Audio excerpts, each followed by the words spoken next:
En détail, comment vous avez voté dans notre région. Nous écouterons aussi les réactions des politiques, des élus des Pays de la Loire. François Hollande est donc élu avec 51,62% des suffrages, c'est le chiffre définitif. Il fait un petit peu moins bien en Pays de la Loire. Alors avant de revenir en détail sur le vote, avant de voir comment on a vécu cette soirée dans les Pays de la Loire, l'une de nos équipes a suivi l'un des plus proches collaborateurs de François Hollande, c'est l'eurodéputé sarthois Stéphane Le Foll. On parle d'ailleurs de lui comme ministre de l'Agriculture. C'est un reportage de Willy Collin et de Pascal Cossé. 8 secondes, 6, 5, 4...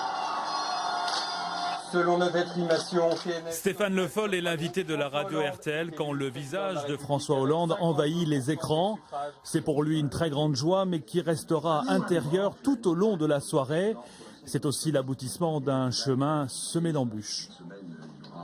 On ne donnait pas cher de cette candidature, si on revient même à plus d'un an en arrière. Non, on ne donnait pas cher. Et c'est ça qui fait aussi la valeur de cette victoire. C'est qu'elle vient de loin et qu'elle n'était pas acquise. Elle a été conquise.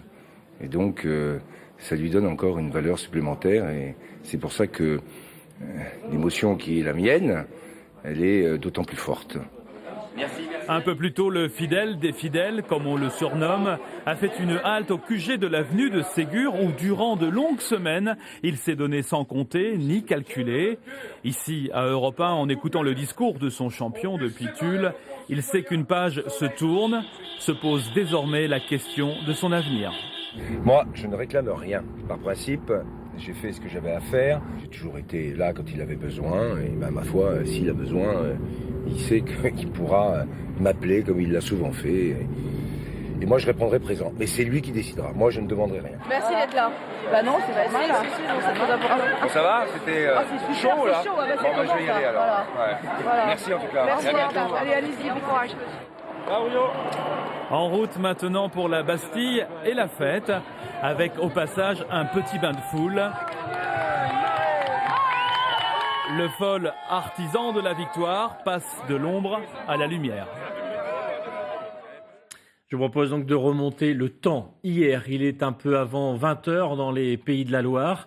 La suite, eh bien regardez, avec Virginie Charbonneau, avec nos équipes de reportage dans les grandes villes de la région, mais aussi à La Baule ou dans la petite commune vendéenne de Chavagne-en-Paillé.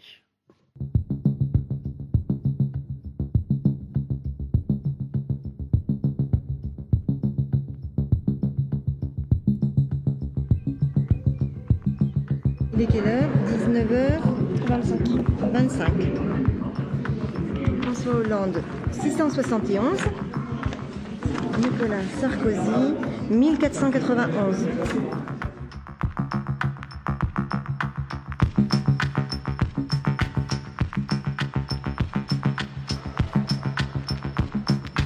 Encore 5 minutes. On y croit plus que jamais aujourd'hui. C'est notre chance et on la laissera pas passer. Quel est votre ressenti là en ce moment? Bah, il est pas bon, hein. Non, ça va. Et on va attendre 20h avec une certaine sérénité.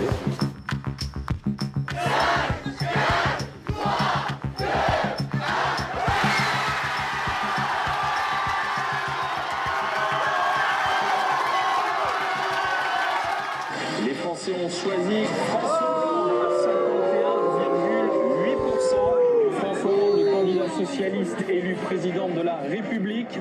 François Hollande, donc élu président de la République avec 52% des suffrages. Nicolas Sarkozy, 48% des suffrages.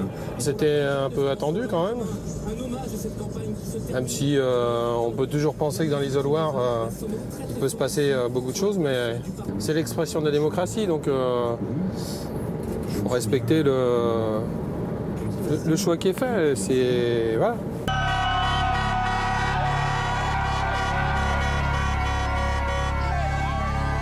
Moi, c'est la première fois que je vais découvrir un gouvernement de gauche, donc je suis très heureuse que mes valeurs soient enfin portées en haut de la République, voilà. J'ai été très émue aussi, parce que ça fait 25 ans que j'attends ça. Secrétaire départemental de l'UMP, donc écoutez, on était là en tout cas pour avoir une victoire, maintenant c'est pas le cas. Bien, bah écoutez, c'était une belle campagne.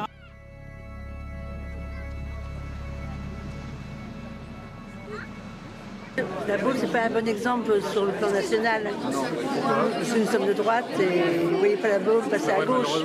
Nous partageons ce soir évidemment une grande déception.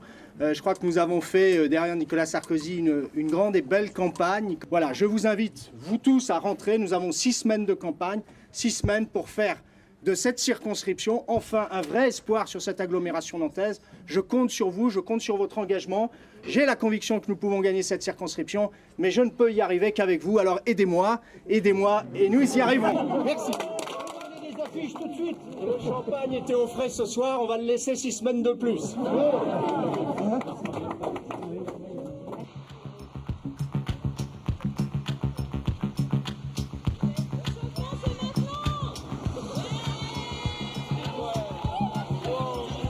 Chère maman, je vais pouvoir me marier demain.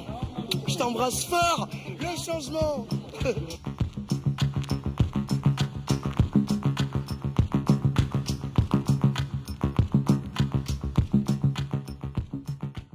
Voilà, la suite ce soir avec notamment la fête dans les principales villes de la région. Christine Voisin, bonjour. Goulven Boudik, bonjour. Bonjour. On va regarder, Christine, d'abord les départements qui ont voté pour le vainqueur, pour François Hollande. Eh bien, il y en a deux, la Loire-Atlantique et la Sarthe. La Loire-Atlantique, c'est là que la victoire de François Hollande est la plus franche.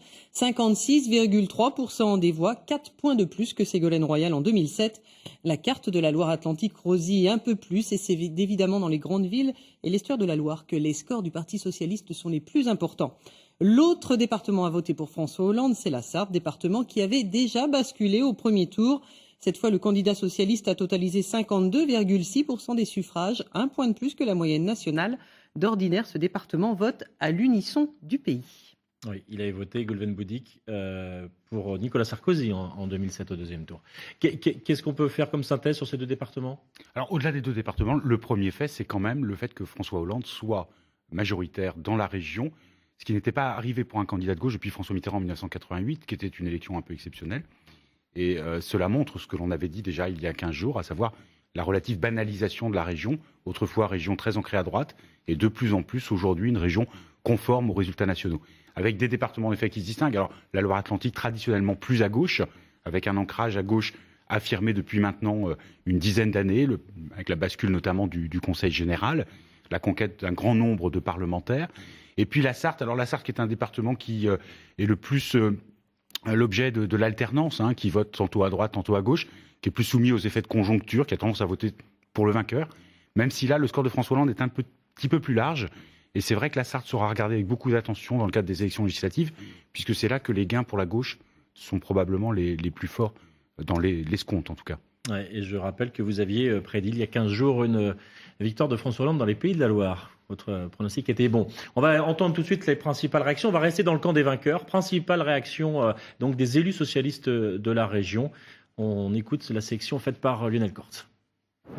Je pense qu'il va incarner une présidence républicaine et qui sera de nature à donner confiance aux Français, y compris ceux qui n'ont pas voté pour lui mais qui sont attachés au bon fonctionnement de la République, apprécieront aussi cette manière de présider le pays.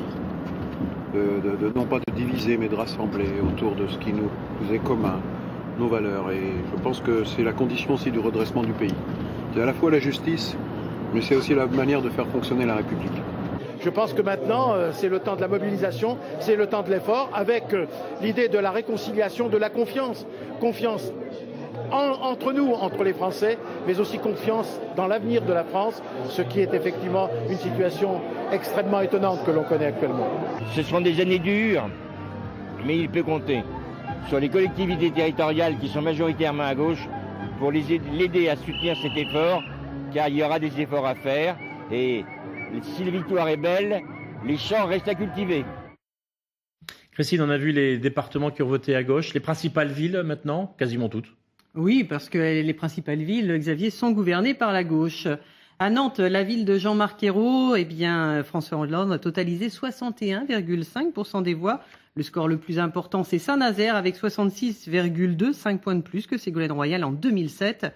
En Maine-et-Loire, c'est Trélazé qui vote le plus à gauche, 68% en faveur de François Hollande. À Angers, il totalise 57,2% des voix. À noter les résultats dans les villes détenues par la droite, tout de même à Cholet, où il réalise 53,6%, a vrillé la ville de Marc Laffineur, ministre de Nicolas Sarkozy. Le socialiste l'emporte aussi avec 51%. En Vendée, François Hollande l'emporte à plus de 60% à La Roche-sur-Yon, 51,4% à Fontenay-le-Comte. Au Mans, il réalise 60,2%, l'un des meilleurs scores en Sarthe. Enfin, à Laval, dans la ville du député socialiste Guillaume Garot, François Hollande l'emporte avec un peu plus de 56% des voix, un peu moins que Mayenne où il totalise 57%. L'un de nos journalistes a suivi Jean-Marc Ayrault en permanence sur les derniers jours de la campagne jusqu'à tard cette nuit. C'est un rendez-vous qu'on vous fixera cette semaine dans nos journaux de 19h chaque soir, donc à partir de mercredi. C'est un reportage de Vincent Rénal. Et tout de suite, je vous propose un avant-goût. C'était hier. Jean-Marc Ayrault, à ce moment-là, le sait. François Hollande a gagné. Regardez. Ça marche déjà ? Oui, on a confiance. C'est notre futur Premier ministre. Comme disait l'autre, n'ayez pas peur. Bien sûr, il ne faut pas les lancer deux fois. Nous, on a eu François Hollande au téléphone. Ah, c'est ça. Alors, en fait, on a fait 1, 2, 3, puis applaudissements. Ah, bravo, merci. Alors, il a entendu ça, et puis il a dit, t'as compris ce qu'il voulait te dire? On a dit oui, mais merci à vous, etc. Très tranquille, très serein, mais on a voulu faire passer ce message qu'on était vraiment contents.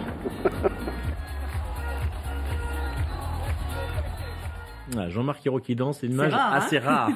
Voilà, c'était un avant-goût. C'est un rendez-vous qu'on vous fixe donc mercredi soir, jeudi soir, vendredi soir dans le journal de 19h. L'intégralité de ce reportage dans les pas de Jean-Marc Ayrault, ce sera également samedi matin à 11h30 dans La Voix est libre. On va passer maintenant, Goulven, à l'avenir de Jean-Marc Ayrault. On a vu tout à l'heure Stéphane Le Foll, ces deux noms qu'on évoque régulièrement pour peut-être intégrer le prochain gouvernement. Oui, ce sont deux noms qui sont cités logiquement puisque ce sont deux proches historiquement de François Hollande. Jean-Marc Ayrault a présidé le groupe socialiste pendant très longtemps. Il a toujours travaillé depuis cette époque avec celui qui a été longtemps le premier secrétaire du parti, dont Stéphane Le Foll a été le directeur de cabinet. J'ai envie de suggérer que cette proximité est à la fois un atout et en même temps peut-être un inconvénient dans la mesure où un gouvernement, c'est pas nécessairement et simplement une équipe de proches, une équipe de fidèles, une équipe de copains. On répartit aussi les postes au gouvernement en fonction d'équilibres politiques qui aujourd'hui dépassent les seuls équilibres du Parti socialiste puisqu'il s'agit de constituer une majorité avec d'autres partenaires comme le Parti de gauche, le Front de gauche ou les Verts. J'ai envie de suggérer que, à travers Jean-Marc Ayrault, il y a quand même deux éléments qui sont importants. La montée en puissance des maires, des grands maires urbains. Et ça, c'est normal puisque la gauche a été dépourvue de toute responsabilité gouvernementale. Et donc, on va probablement avoir des maires qui sont dépourvus de cette expérience, mais qui mettent en avant la gestion de leur ville comme des sortes de laboratoires.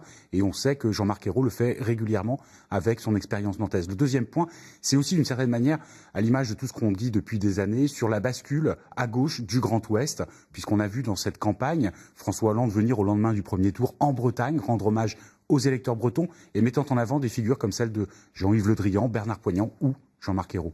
Oui, alors au petit jeu des pronostics, évidemment, vous avez entendu souvent sur cette antenne, notamment Jean-Marc Ayrault.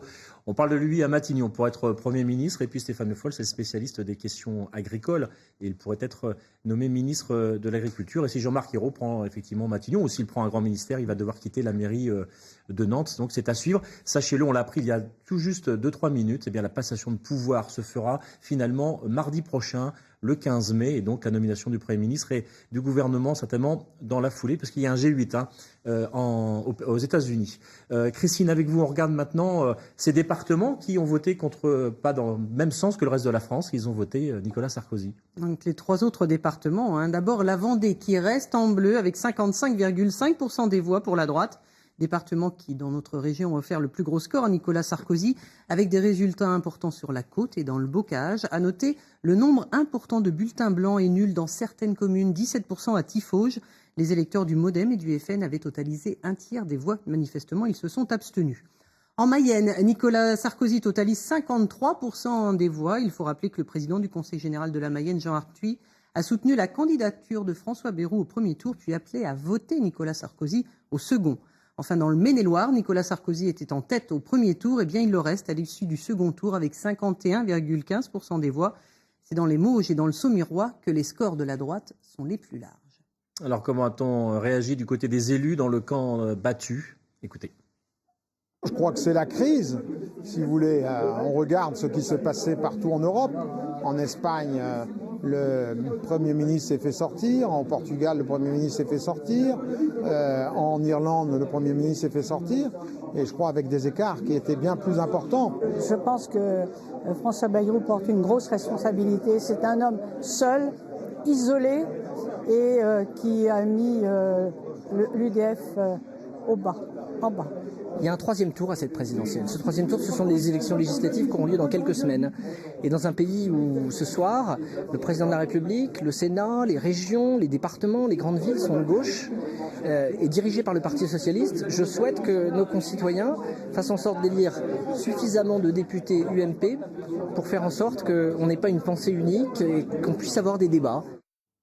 Christine, quelles sont les villes de la région qui sont restées fidèles à Nicolas Sarkozy? Eh bien, ses plus gros scores, Nicolas Sarkozy les a fait sur la côte. À La Baule, il avait frôlé les 50% au premier tour. Eh bien, cette fois, il totalise 67,7% des voix. Au Sables-d'Olonne, la ville dans laquelle Nicolas Sarkozy a tenu son dernier meeting, c'était vendredi dernier, il a réalisé 60,3%, 65% un peu plus au nord à Saint-Jean-de-Mont. En Mayenne, à Château-Gontier, qui fut longtemps la ville de Jean Arthuis, la droite l'emporte avec près de 56% des voix. Au premier tour, Nicolas Sarkozy avait déjà 10 points d'avance sur François Hollande. À noter enfin le score de Nicolas Sarkozy à Sablé-sur-Sarthe, l'ancienne ville de François Fillon. Eh bien, c'est un petit score, 52,8% en faveur de la droite. Et on va regarder les couleurs finalement de notre région, les couleurs des Pays de la Loire, département par département. Et c'est vrai qu'il y a toujours cette ceinture, en tout cas les 3 départements historiques qui votent à droite, la Mayenne, le Maine-et-Loire et la Vendée. Goulen Boudik, on a entendu Christophe Béchu parler du 3e tour. Il va arriver très très vite. Ce sont évidemment les législatives 10 et 17 juin. On peut déjà faire une projection? Alors, il est évident que les législatives sont dans la tête de tous les responsables politiques du fait de la séquence, puisque depuis l'inversion du calendrier de 2002, les législatives suivent immédiatement l'élection présidentielle. On a malgré tout une vraie difficulté à faire des projections, un décalque des élections présidentielles sur les élections législatives. On l'avait vu en 2007, c'est pour ça qu'il faut rester très prudent. En 2007, Nicolas Sarkozy l'avait emporté, mais dans notre région, finalement, la gauche avait, sinon résisté, elle avait même progressé dans certains départements. C'était le cas notamment en Loire-Atlantique, où la droite avait été défaite dans 2 circonscriptions qu'elle détenait historiquement. Il n'y a donc pas d'effet mécanique, et il faut laisser la place, notamment à ces quelques jours qui vont nous mener tranquillement vers la campagne des élections législatives. Et puis ce sera aussi les premiers jours de la présidence Hollande, et des décisions peuvent évidemment jouer soit en faveur, soit en défaveur de la future, l'éventuelle future majorité. Il y a toujours une vague qui suit l'élection présidentielle? Non, ce n'est pas le cas. C'est-à-dire qu'on peut envisager l'idée la plus logique, c'est celle d'une démobilisation du camp qui vient de perdre. On a perdu, on va laisser. C'est vrai que les électeurs peuvent avoir aussi la tentation de se dire il faut leur donner le moyen de gouverner.